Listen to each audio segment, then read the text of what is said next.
Ayan, tatay ni Beyonce, di nakayanan ang emotional. So, yan po yung topic po natin. At bakit nga ba nagiging emotional ang tatay ni Beyonce? So, ngayon, at di naman po to bago sa inyo, napapag-usapan po to at may kanya-kanyang reactions, opinion ang karamihan. Base sa ating mga napanood. May iba is pa-DNA. Alam niyo ba napakamahal ng pa-DNA? Di naman po basihan kung kadugo mo or hindi.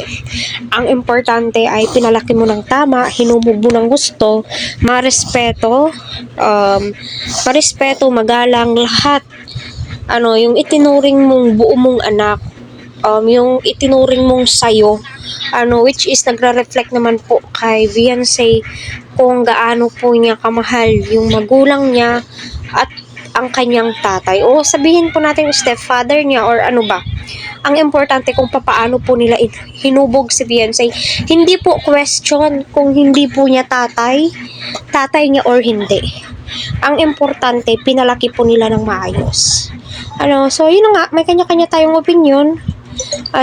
Isa din po ako sa mga broken family at maswerte po si Beyonce dahil kahit papaano may totoong taong nagmamahal sa kanya at itinuring siyang anak. Kasi madaming nagsasabi anak sa labas si Beyonce or although hindi po anak sa labas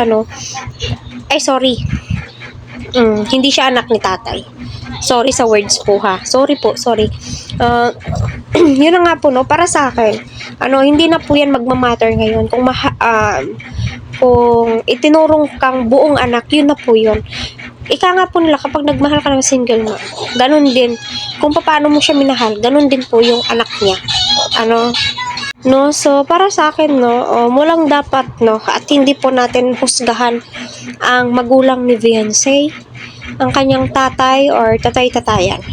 Kasi kita naman po natin kung gaano sila kabait, gaano po sila ka-thankful, na andyan ang Team Kalingap. Yun lang po yung opinion ko.